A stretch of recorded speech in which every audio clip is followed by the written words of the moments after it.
This episode is brought to you by Indeed.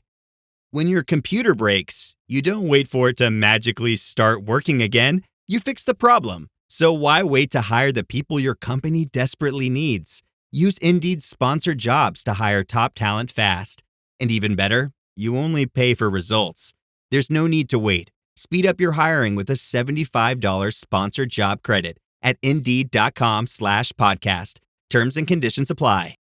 Welcome to Fine Tuning with Drew Taylor, your one-stop shop when it comes to animation news and commentary.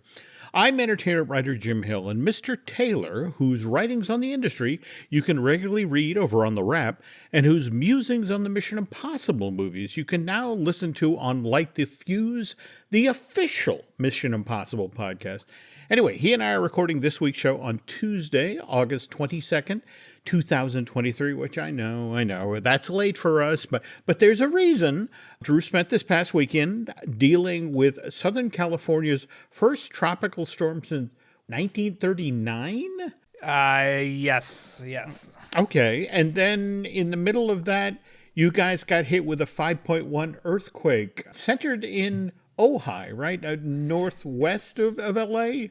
Yeah. If we had still been at Santa Barbara like we were a few weeks ago, we would have really felt it. But As it was very interesting because it was me and the dog on the couch kind of looking at each other like, is the room shaking? And then we got an emergency alert, which is the first time I've ever gotten an emergency alert for a earthquake, but it was like in the middle of the earthquake. So it was a very, very odd, very wet day on Sunday. Yeah. Well, I am so sorry. And again, further contributing to us getting the show up late, this past weekend, I tried to get to the Disney 100, the exhibition down in Philly. But Drew, the traffic was so nightmarish, which I'm going to assume has something to do with that bridge issue that they had. Remember when the tanker truck ran into it and exploded?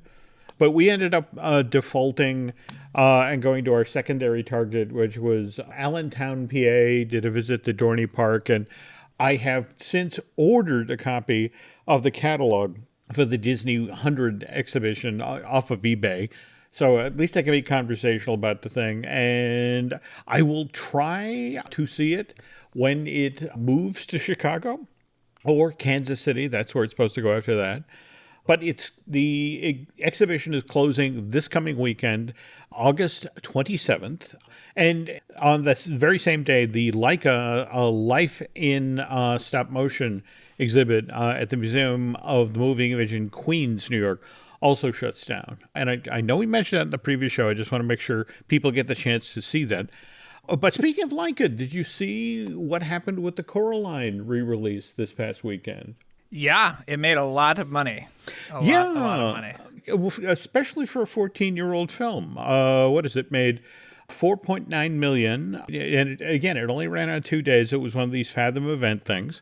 And just in case you're wondering, that broke down to an average of $3,000 a screening. And given how strong Coraline did in North America, Fathom has decided to do some encore showings of Coraline. These will be held early next week on Monday, August 28th, and Tuesday, August 29th.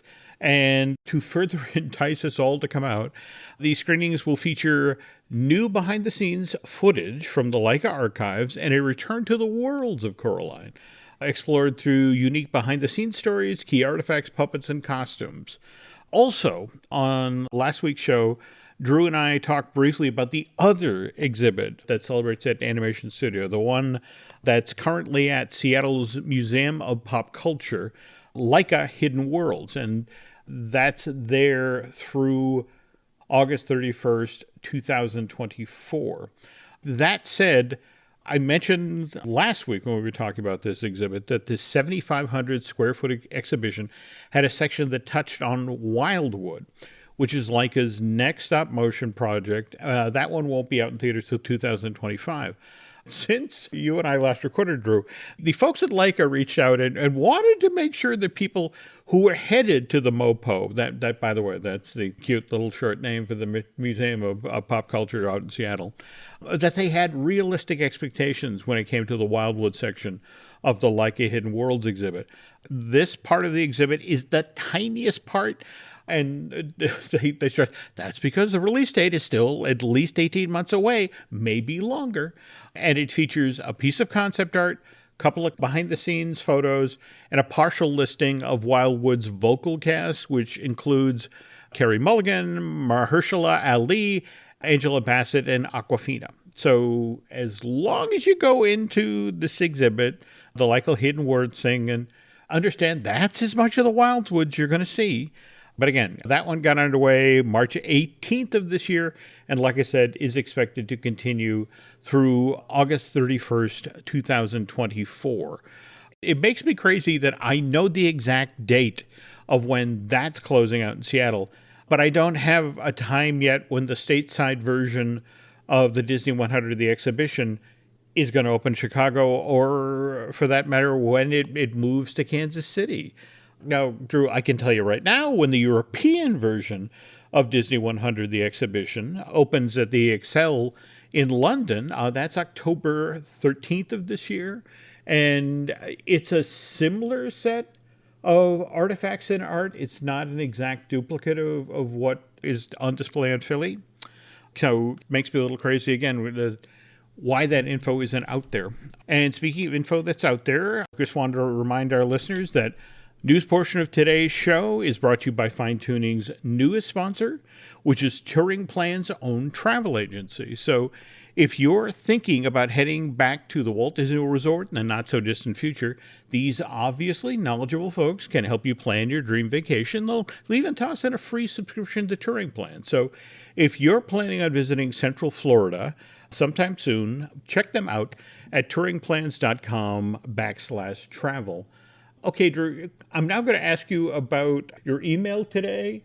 Did you get the press release about that Nightmare book that hit store shelves today?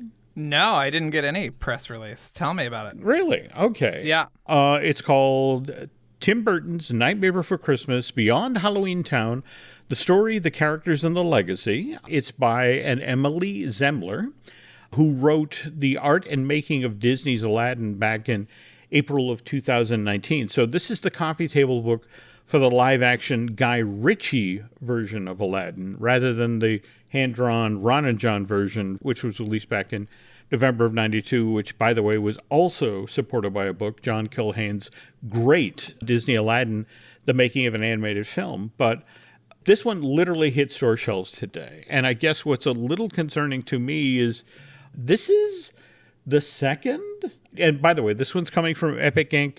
Press release, which I'll forward to you, Drew, has a couple of sample pages. It actually looks really great. But here's the thing. Friend of the show, Dave Bossert, has his own Nightmare Before Christmas book coming out. In fact, this one, Tim Burton's The Nightmare Before Christmas Visual Companion, commemorating 30 years, it hits store shelves 5 weeks from now on September 26th. And this one's from Disney Editions. And it's one of these things where, okay, the Disney Editions one is 224 pages. Ms. Zemmler's book is 168 pages. On the other hand, Emily's book is $30, where Dave's is $50. I'm not sure who to... I don't even see Dave's on Amazon right now. Really? Okay, Yeah. Okay. I thought it was there earlier today. I mean, Jack and Sally are still crazy popular. I mean, did you see those pictures coming out of the early Mickey Not So Scary, where people have paid $150 some odd dollars to get into that hard ticket party and then had to stand in line for 4.5 hours to get their pictures taken with Jack and Sally, and they were perfectly happy about it. I guess understanding that's how dedicated people are to Nightmare, there's an audience out there for the two books. But like I said, Drew, I'll send you the press release. The sample pages for Zemmler's book make it look amazing. And Zemmler, like Dave, knows her way around making a book. She's done interviews with Burton, all of the key animators, designers, that sort of thing. So should be well worth reading. You're making me want to write another Art of book, Jim. I honestly hope that you do, because your book for Pixar's Onward really did a great job of taking you behind the scene in that Dan Scanlon movie. I should do that. You should do that. We'll see. We'll see. Yeah.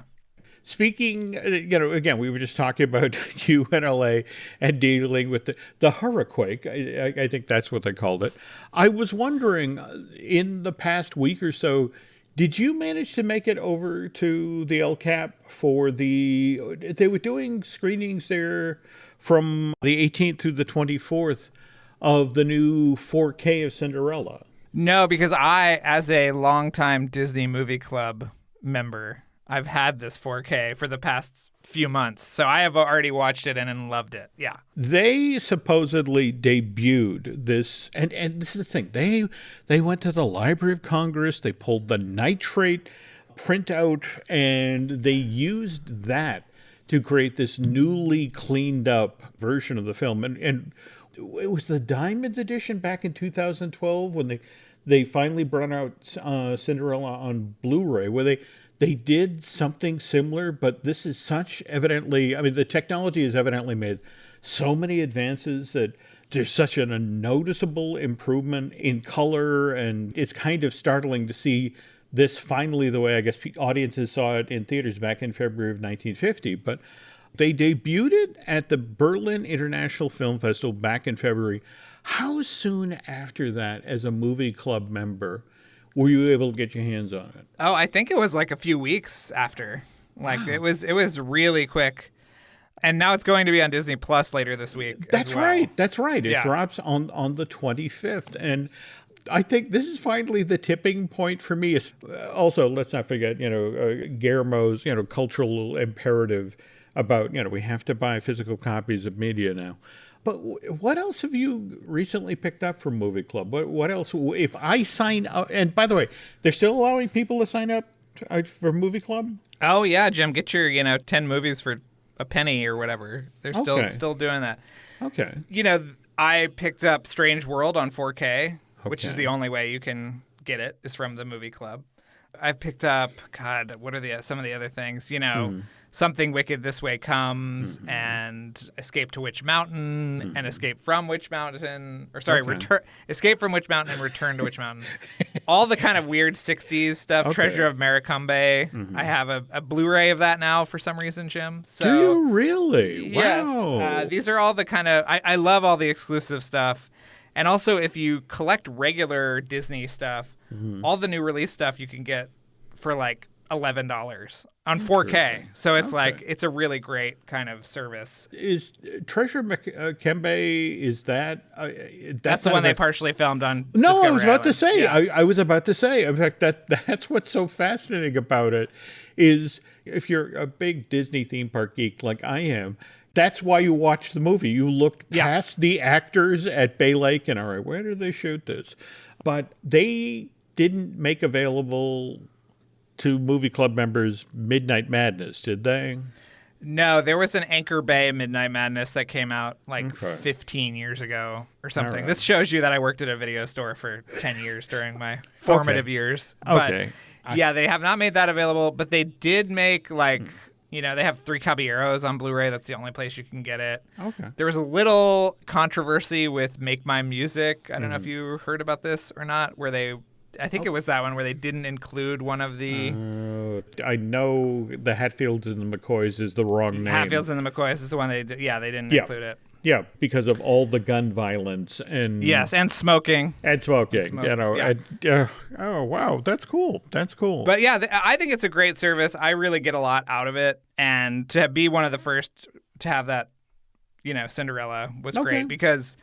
You'll remember, Jim, when they started putting them out on Blu-ray, there was a little too much kind of cleanup that they did kind of post where everything was kind of smoothed away. This transfer is not like that. It feels like you walked into, Radio City Music Hall in 1950 and are watching it for the first time. So, it's really amazing. All right. I'm told. Okay. 4K player. You need a 4K player. You need to sign up for the Movie Club. Okay. And, we'll do that. Speaking of movies that I want to get my hands on, did you see and I want to say this is the Warner Archive Collection, how next month... Cats Don't Dance. There we go. Yes. The Mark Dindale. Yeah. I had just come back up to New England. This is after Michelle and I had separated, and she had taken Alice 6,000 miles away. And I was miserable one afternoon and decided to go to the movies. I just needed to be cheered up. And so I went to go see Cats Don't Dance. And at this point, I owe Mark Tyndale money. I had such a great time at the movie. Now, mind you, again, I was one of like 5 people in the theater because this did not do all that well during its original release. But it's so wonderful after the fact that so many people have found this movie. And, it's just this flat out Valentine to Hollywood of the 1930s. And it's also really, really, really funny and got great songs and musical dance numbers. Actually, isn't this the one that Gene Kelly consulted on? Yeah, I think so. He did some animation stuff later in his career. I mean, he did like that stuff from Xanadu, which had the Don Bluth animation as well. It did. Though if you ever catch his version of Jack and the Beanstalk, which he did with Hanna-Barbera, it was an hour-long television special, but there's a couple of great dance numbers in that as well. But speaking of Jack and the Beanstalk, we have to correct some of your reporting on this other show. This is why you should never veer into animation on Disney Dish. All right, what did I get wrong? Well, the first person to actually work on a Jack and the Beanstalk story, even before Gigantic, was a filmmaker named Chris Buck, who I'm sure you are more than aware of. And some of that art, too, remember, it's in DDA's book, the They Drew As They Pleased, whatever, volume 6, I believe. Mm-hmm. But you can actually see some artwork from his version of Jack and the Beanstalk before Gigantic. And I think I've told this story on the show before, but I don't know, it must have been 2017. I was in New York. Mm-hmm. And I was walking past the Mandarin Oriental. I remember. Oh, please tell this story. Okay. And I'm just sort of like, I forget where I'm going, but I'm just standing there and I see, names on the town cars or the SUVs outside. Mm-hmm. And I'm like, interesting. And then all of a sudden, Byron Howard walks out and the Lopez's walk out. Yeah. And it's like, oh my God, they're having some kind of gigantic confab in this hotel. Obviously, the results of that confab were not the best because I think shortly after they canceled the movie. But I also still have a WDAS T-shirt from the Comic-Con where they showed that footage that has the logo for Gigantic on the back, which is just a beanstalk kind of going up. So anyway. I've got the button for it that they gave out at D23. And yes, you are correct. Chris Buck did, in fact, work on an earlier version of Jack and the Beanstalk. And I apologize. It was an editorial choice. It's like, I have to simplify the story, so I'm going to start it with the Nathan Grano pitch it. But what's so fascinating about that period when Lasseter and Ed Catmull come through the door, one of the very first things they did is shut down production of both the Jack and the Beanstalk movie and the Rapunzel movie. And then over time, people came back to them and pitched them again with slightly different spins. And it's like, okay, we'll put these back in development. And the Snow Queen got killed during that same period. And what's interesting is if you go into the animation boards from 2007, 2008, 2009, and you watch the animators in there bitching about, oh, my project got shut down, or, oh, they're retooling the Frog Princess, and they're cutting the character Maddie and all that sort of stuff. I mean, it's fascinating to read that stuff and then look at the finished films years later. But moving on here, did you see the news about how Elemental has done at the international box office now? Well, I know it is like the most popular movie in South Korea, like ever. Well, maybe since Aladdin in 2019, actually. But yeah. Don't get me wrong. It's supposedly a very Korean story, and they've taken great pride in it, and they've embraced it. But yeah, as of this past weekend, Elemental is the second highest grossing animated film for 2023 in the international market. It just passed Spider-Man Across the Spider-Verse. It has mind you, we're talking, a couple of million here or there. I mean, 307.2 million versus the 305.9 million that Spider-Man 2 did. So again, remember, it was just back on on June 18th of this year, where all the headlines were Elemental worst, second worst opening in Pixar history. But now that this Peter Sound film is in the win column, obvious question is, are we going to see a sequel? And again, I know that's kind of a goofy thing to say, but I bring this up because I came across an interview that the Direct did with John Hoberg and Kat Lickel.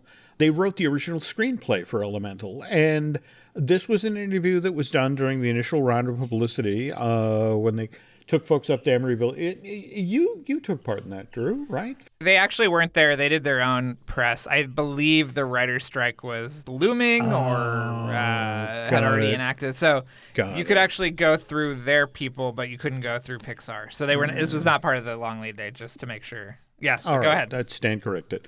Okay, so and in their conversation with the Direct, John and Kat talked about something that they'd initially written for the end of this Peter Sound movie. And slight spoilers for, about the end of Elemental. Well, it's on digital right now, Jim, so you can just download it after we get done with the show. Really? You can watch it, and we can all get your thoughts before the next episode. Cool. All right, I'll do that. Yeah.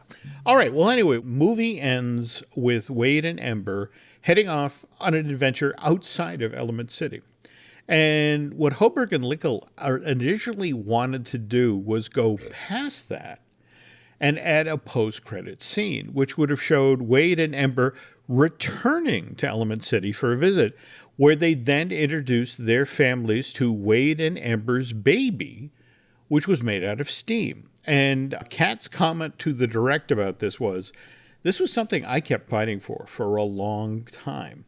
And John then explained why Pixar officials eventually passed on the idea. That I think there was a feeling at the studio where let's just leave some place for Wade and Ember to go. If audiences really respond to Elemental, this would be a fun idea to maybe explore into the sequel. And speaking of sequels, we all already know about Frozen 3, but when we get back from this break, we're going to talk about what Walt Disney Animation Studios is now planning to do to expand this franchise by using, of all things, a podcast.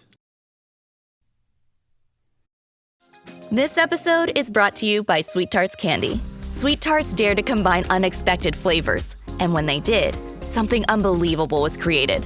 Sweet Tarts Ropes, the perfect combination of sweet and tart flavors in a soft and chewy rope. Sweet Tarts Ropes aren't just the candy you grab when you want a little treat. They're the candy you deserve. Sweet Tarts, dare to combine. Visit sweettartscandy.com to shop now. Whether your business has 6 floors or 6 employees, Walmart Business has everything you need to save time, money, and hassle. You can restock your break room with bulk ordering or bulk up your ordering team with shared payments. And you can get it all delivered straight to your business's door, whether that's on Wall Street or Main Street. Walmart Business. It's the Walmart you love, now for your business. Learn more at business.walmart.com. This episode is brought to you by Marqeta. When it comes to your payments provider, you can't afford to compromise. Marqeta's modern payment solutions flex with your business without the trade-offs. Stable and agile, secure and innovative, scalable and configurable. If they say you can't have it all, don't believe them. Your business demands more. Choose a payments provider that delivers more. Choose Marqeta. Visit marqeta.com/Spotify to learn more. I have to say, Drew, it's been interesting lately seeing some films suddenly getting a lot of love. For example, Speed Racer, which I was 8, and I remember when Boston UHF channel, Channel 56, got Speed Racer, and I had gotten hooked on anime with Kimba the White Lion. They had been on that series had been on the same UHF channel a year or so later. So I just ate Speed Racer up. And now jump ahead to 2008, and we get the Wachowskis Speed Racer, and of course the talented family behind the Matrix film series. And when the Wachowskis said that they wanted to do a live action version of the series, which, by the way, Hollywood had been trying to get going since as early as 1992, Warner Brothers quickly writes them a check for $120 million. And Film gets shot over in Potsdam and Berlin from June to August of 2007, largely in front of green screens. And what ends up being delivered is this incredibly colorful, action-packed sports comedy. But the world, I guess, at that time wasn't ready for the Wachowskis' Speed Racer.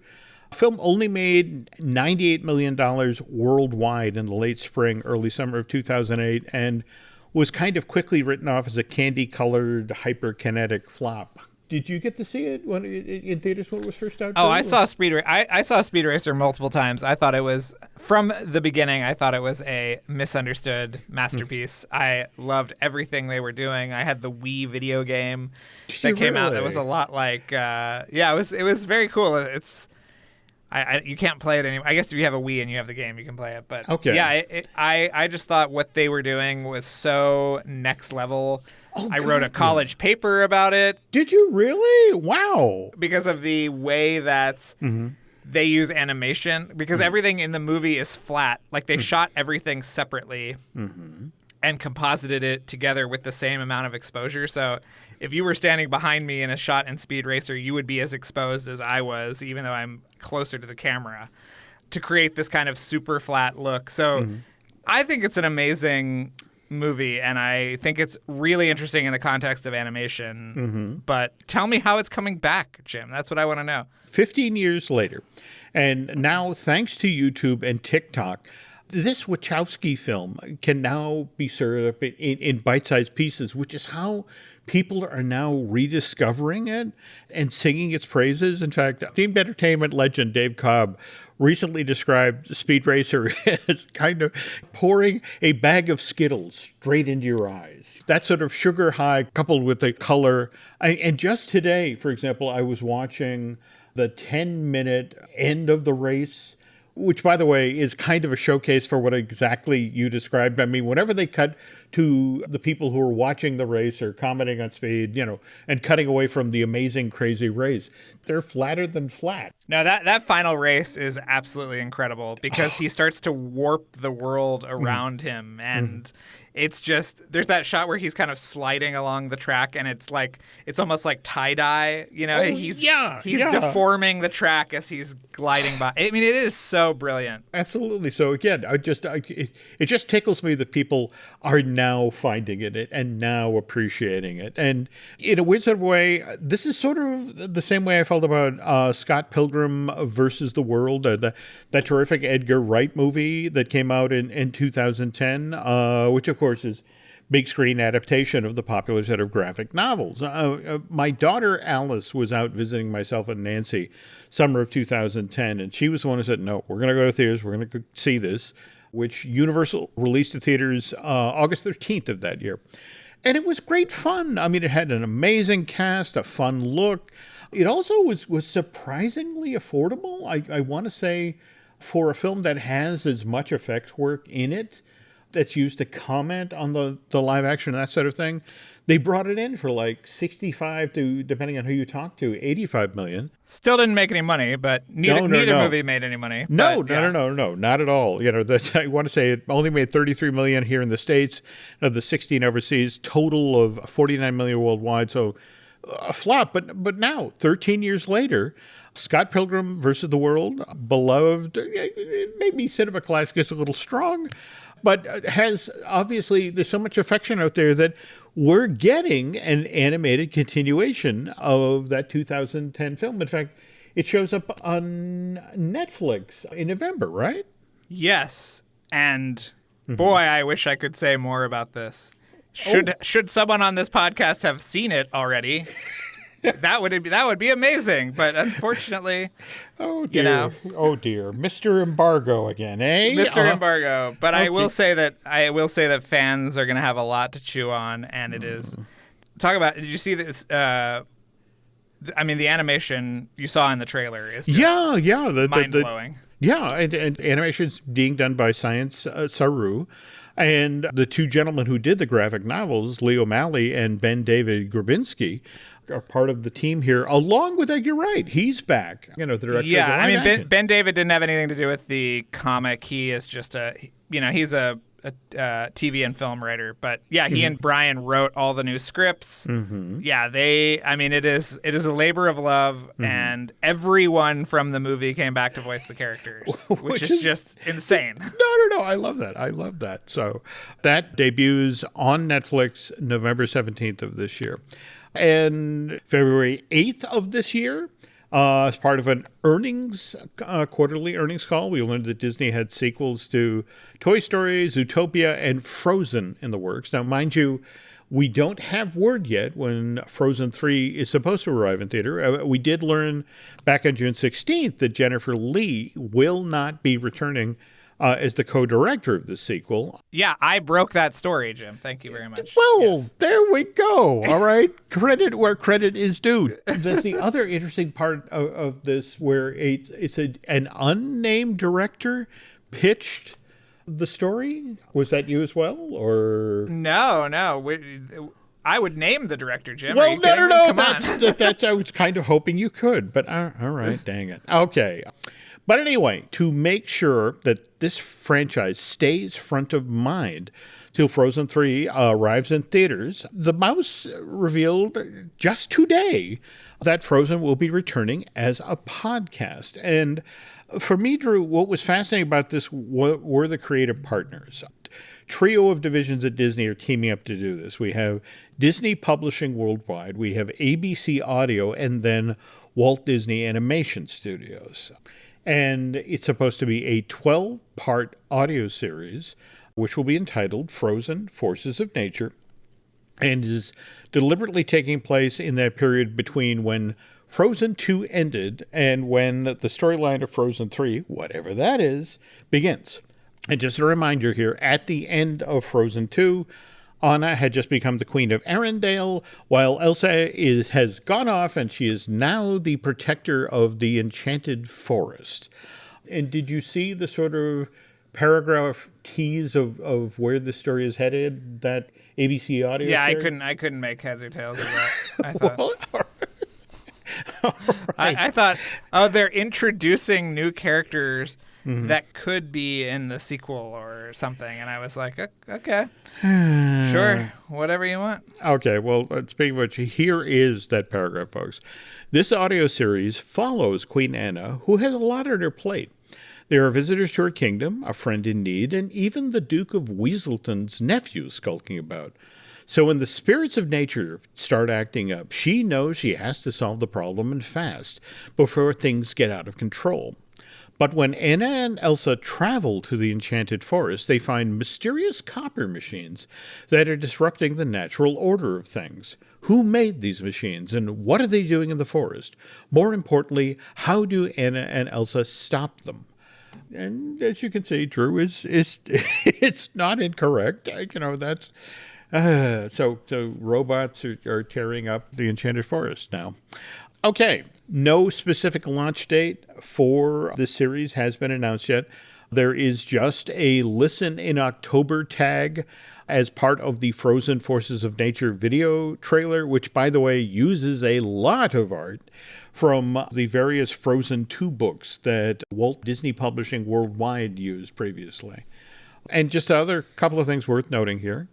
Original Frozen film will be celebrating its 10th anniversary this November, so anticipate that will be part of the push here. Also, ABC's chief meteorologist, Ginger Z, is supposed to be a voice presenter on this audio series, so it's fair to assume that Good Morning America is going to be a big part of the promotional push for this project. And then finally, Liz Elise, she's the VP of ABC Audio, had this to say about this project. This was featured in the press release, that ABC Audio is thrilled to introduce the power of audio storytelling to a new generation through the Disney Frozen podcast.